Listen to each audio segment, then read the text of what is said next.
আমি রবের কাছে তুমি চাও তো আমি রব তোমাকে মাফ করে দেব। সুবহানাল্লাহ।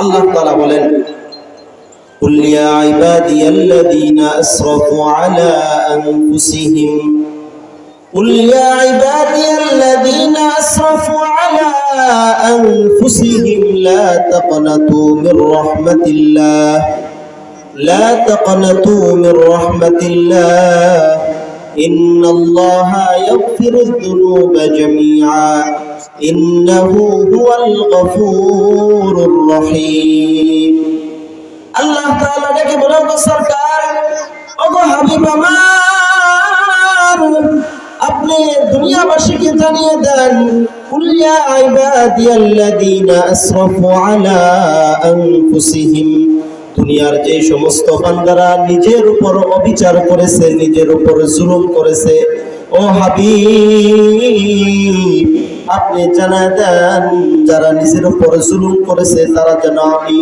রবের রহম থেকে যেন তারা নিরাশ না হয়। সুবহানাল্লাহ। আল্লাহ তাআলা বলে, লা তাকনাতু মির রাহমাতিল্লাহ। রব্বে কারীম বলে, ওগো পয়গম্বর আপনি জানায় দেন, আমি রবের রহম অনেক বড়, আমি রবের দয়া অনেক বেশি, আমার দয়া থেকে যেন আমার বান্দা যেন নিরাশ না হয়, দূরে না সরে যায়, আমার বান্দা যেন আমার কাছে মাফ চায়, আমি আল্লাহ আমার বান্দার সমস্ত গুনাহগুলা মাফ করে দিব। সুবহানাল্লাহ। আল্লাহ তাআলা মাফ করনে ওয়ালা, আল্লাহ তাআলা মাফ করতে চাই, কিন্তু আমরা মাফ নিতে রাজি না। মুহতারাম হাজিরিন, আল্লাহ তাআলা কত বড় বড় গুনাহগারদেরকে আল্লাহ তাআলা মাফ করে দিবেন। হাদিসের মধ্যে আসছে, সরকারে দু আলম নবী মুহাম্মদুর রাসূলুল্লাহ সাল্লাল্লাহু আলাইহি ওয়াসাল্লাম মসজিদে নববীর মধ্যে বসে আছেন। এমন সময় একটা যুবক এসে কান্না করে করে বলতেছে, ওগো সরকার, ওগো হাবিব, আমার জিন্দেগিতে আমি এমন বড় গুনাহ করছি, এমন গুনাহ করছি ওগো পয়গম্বর, আমার মনে হয় না আল্লাহ পাক রব্বুল আলামিন আমাকে ক্ষমা করবে। সরকারে দু আলম নবী মুহাম্মদুর রাসূলুল্লাহ সাল্লাল্লাহু আলাইহি ওয়াসাল্লাম বলে, এই যুবক তুমি কি গুনাহ করছো আমাকে বলো, এমন কি গুনাহ করছো যে তুমি এত পেরেশান? যুবক বলে, ওগো পয়গম্বর আপনাকে বলতে আমার বড় লজ্জা হয়, আপনাকে বলতে আমার ভয় হয়। সরকারে দু আলম নবী বলে, ও যুবক তুমি কি এত বড় গুনাহ করছো যে আল্লাহ তাআলার আরশের চাইতে বেশি বড়? যুবক বলে, ওগো সরকার আমার মনে হয় আল্লাহ তাআলার আরশের চাইতেও আমার গুনাহ বেশি বড়। যুবক বলে, আমার গুনাহ আরশের চাইতেও বেশি বড়।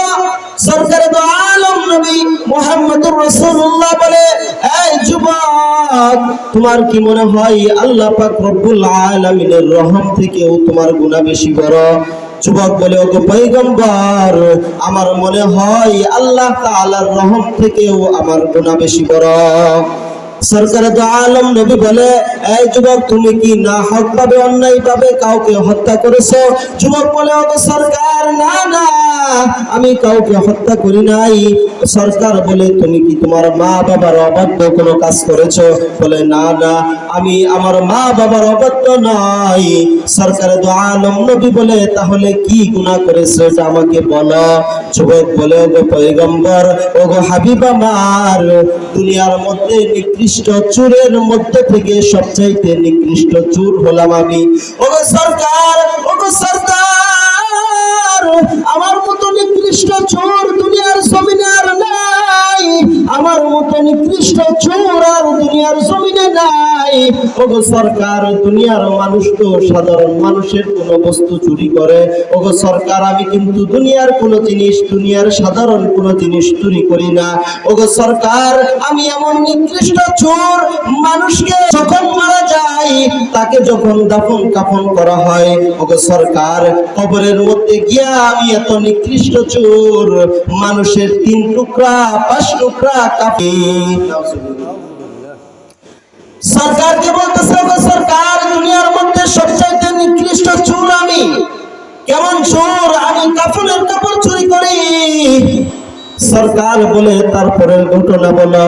যুবক বলে, ওগো সরকার, এতটুকুই ক্ষান্ত নয়, কিছুদিন আগে আমার এলাকার মধ্যে সবচাইতে সুন্দরী রমণী যেটা সেটা মারা গেছে। ওগো সরকার, ওই সুন্দরী যখন মারা গেছে আমার অভ্যাস অনুযায়ী আমি কবরের মধ্যে চলে গেছি। আমি কবরের মধ্যে যাওয়ার পর কাফনের কাপড় খুলে যখন নিয়ে চলে আসতেছি, এমন সময় কাদের মধ্যে সর হয়েছে। শয়তান এসে বলে, এই যুবক কি করতেছো? এত সুন্দর সুযোগটা তুমি প্রত্যাখ্যান করতেছো, এখনই জলদি চলে যাও, ওই যুবতীর সাথে তোমার মনের খাহিশ পুরা করে নাও। নাউজুবিল্লাহ। যুবককে শয়তান তাকে ওয়াসওয়াসা দিতেছে। ওগো সরকার, শয়তান যখন আমার মনের মধ্যে ওয়াসওয়াসা দিয়েছে, ওগো সরকার, সাথে সাথে আমি কবরের মধ্যে চলে গেছি। আমার মনের বাসনা আমি পরিপূর্ণ করছি। ওই সুন্দর মহিলার সাথে আমি জিনা করছি। ওই সুন্দর মহিলার সাথে আমি শারীরিক সম্পর্ক করার পর আমি যখন কবর থেকে বের হয়ে আসতেছি, আমার যেন কেমন মনে হয় পিছন থেকে কে যেন আমাকে ডেকে বলে, এই যুবক,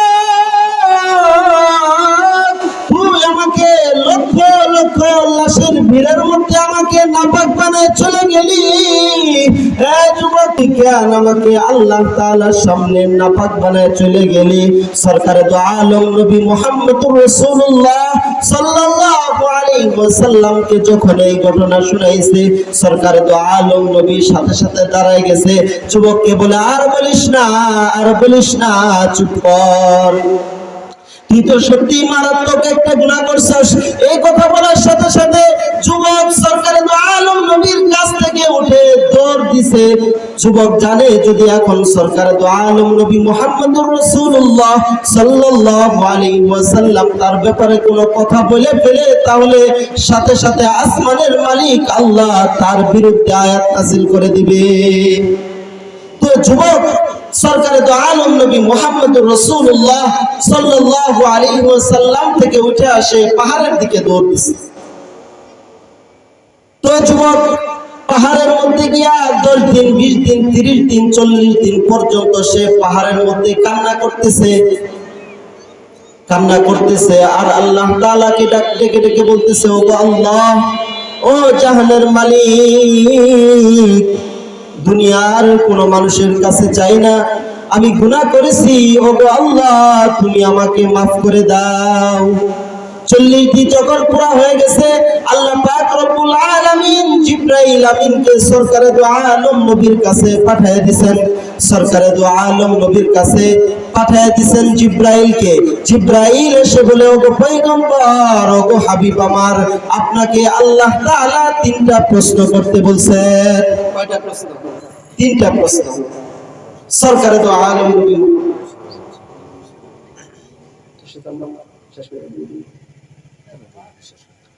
আচ্ছা প্রশ্নগুলো বলে শেষ করে দিই ইনশাআল্লাহ। তো সরকারে দু আলম নবী মুহাম্মদুর রাসূলুল্লাহ সাল্লাল্লাহু আলাইহি ওয়াসাল্লামকে জিবরাইল আলাইহিস সালাতু ওয়াস সালাম এসে বলতেছে, ওগো পয়গম্বর, আপনাকে আল্লাহ তাআলা 3টা প্রশ্ন করতে বলেছে। বলে, আচ্ছা করো। 1 নম্বর প্রশ্ন, ওগো সরকার, দুনিয়ার যত মানুষ আছে, যত মাখলুকাত আছে, এদেরকে কে বানাইছে? আপনি বানাইছেন না আল্লাহ তাআলা বানাইছে? তো সরকারে দু আলম নবী মুহাম্মদুর রাসূলুল্লাহ বলতেছে, অবশ্যই আল্লাহ তাআলা বানাইছে। এটা কেমন প্রশ্ন করলো? অবশ্যই আল্লাহ তাআলা বানাইছে। তো জিবরাইল বলতেছে, 2 নম্বর প্রশ্ন, সংক্ষেপে বলি। 2 নম্বর প্রশ্ন হচ্ছে, এই সমস্ত মাখলুকাতের রিজিকের ব্যবস্থা কে করে? আপনি করেন না আল্লাহ তাআলা করেন? তো জিবরাইল আলাইহিস সালাতু ওয়াস সালামের প্রশ্নের উত্তরে সরকারে দু আলম বলতেছে, অবশ্যই আল্লাহ তাআলা করেন। 3 নম্বর প্রশ্ন, মানুষরা যে গুনাহ করে এটার ক্ষমা কে করে? আপনি করেন নাকি আল্লাহ তাআলা করেন? তো রাসূল আকরাম সাল্লাল্লাহু আলাইহি ওয়াসাল্লাম বলতেছে, অবশ্যই আল্লাহ তাআলা সমস্ত পাপী বান্দাদেরকে maaf করেন, এবং আমি রাসূলকেও তো আল্লাহ তাআলা maaf করেন। তো জিবরাইল আলাইহিস সালাতু ওয়াস সালাম বলতেছে, তাহলে ওগো পয়গম্বর, কিছুদিন আগে যে আপনার কাছে একজন সাহাবী আসছিল, তাকে কিসের জন্য আপনি দূরে সরায় দিলেন? তার গুনাহ তো আল্লাহ পাক রব্বুল আলামিন maaf করে দিয়েছে। সুবহানাল্লাহ। দেখেন, সংক্ষেপে বলতেছি, সময় কম। যে এত বড় একটা গুনাহ করছে, আমাদের চোখে কত নিকৃষ্ট একটা জঘন্য একটা গুনাহ। লাশের সাথে জেনা করা এটা কি চারটিখানি কোনো ব্যাপার? এটা চারটিখানি কোনো ব্যাপার? এত নিকৃষ্ট একটা গুনাহ করার পরেও আল্লাহ পাক রব্বুল আলামিন তাকে মাফ করে দিয়েছেন। সুবহানাল্লাহ। এজন্য আল্লাহ তাআলা বলেন, লা তাকনাতু মির রাহমাতিল্লাহ, বান্দা তুমি গুনাহ করছো তো আমার রহম থেকে তুমি নিরাশ হয়ে যায় না, আমার অনুগ্রহ থেকে তুমি দূরে সরে যায় না। আমি রবের কাছে তুমি চাও, আমার কাছে খালেস দিলে তুমি তওবা করো, আমি আল্লাহ তোমাকে মাফ করে দেব। সুবহানাল্লাহ। আল্লাহ পাক রব্বুল আলামিন আমাদের সকলকে যে সমস্ত কথা বললাম কথাগুলোর উপর আমল করার জন্য তৌফিক দান করুন। ওয়া আখিরি দাওয়ানা আলহামদুলিল্লাহি রাব্বিল আলামিন। আসসালামু আলাইকুম ওয়া রাহমাতুল্লাহি ওয়া বারাকাতুহু।